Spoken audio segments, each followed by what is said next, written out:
எடப்பாடி பழனிசாமி இவரை அனுசரிக்கல. அவர் யார் உழைக்கிறாங்களோ அவரை தான் அனுசரிப்போம். வெட்டி பேச்சு பேசிட்டு இருக்கலாம் இடம் இல்ல, உழைக்கிறவர்களுக்கு தான் இடம். மாண்பு அம்மா தெளிவாக சொல்லிவிட்டு சென்றிருக்கிறார். அற்புதமா சட்டமன்றத்தில் பேசுறாங்க. எனக்கு பின்னால் 100 ஆண்டு காலம் அண்ணா திமுக தொடரும். சில பேர் அண்ணா திமுக அடமான வைக்க பார்க்கிறார்கள். அதிலிருந்து அண்ணா திமுகவை காப்பாற்ற அத்தனை பேரும் நாம் துணிந்து நிற்க வேண்டும். நிற்பீங்களா? எப்பொழுதும் சொல்லுகின்றேன், அனைத்து இந்திய அண்ணா திராவிட முன்னேற்ற கழகத்திற்கு எவர் ஒருவர் துரோகம் செஞ்சாலும் அவர் நடு ரோட்டிலே நிற்பார், விலாசம் இல்லாமல் போய்விடுவார். இந்த இயக்கம் உயிரோட்டம் உள்ள இயக்கம். பொன்மனச்சம்பல் புரட்சி தலைவர் எம்ஜிஆர், புரட்சி தலைவர் அம்மா இருவரும் சக்திகள் கொண்ட இயக்கம். இது இறைவனால் படைக்கப்பட்ட இயக்கம். இது ஏழைகளுக்காக தோற்றுவிக்கப்பட்ட இயக்கம், குடும்பத்துக்காக அல்ல.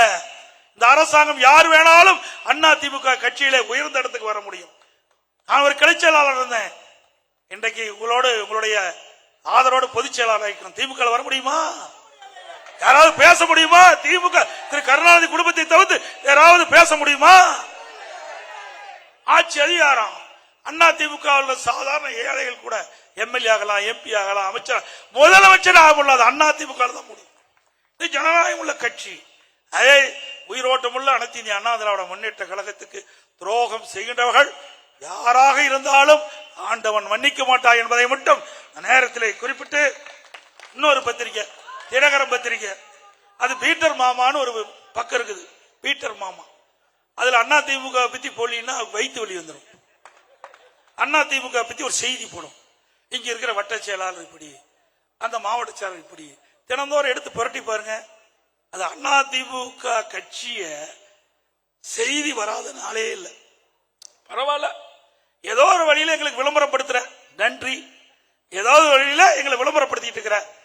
ஆக இப்படி பத்திரிகையுடைய தர்மம் இன்றைக்கு இல்லை என்பதுதான் யதார்த்த உண்மை. இனியாவது பத்திரிகையாளர்கள் நடுநிலையோடு செயல்படுங்க.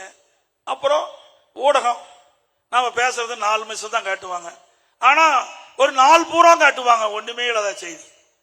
அது என்னன்னு உங்களுக்கு தெரியும். இன்றைக்கு 9 மணிக்கு புறப்பட்டா நைட்டு 10 மணி வரைக்கும் காட்டுவாங்க. ஊடக நண்பர்களே, நல்லதை செய்யறத காட்டுங்க. நாட்டுக்கு நன்மை செய்யக்கூடிய திட்டங்கள், நாட்டுக்கு நன்மை செய்யக்கூடிய செய்திகள் மக்களை போய் சேரட்டும்.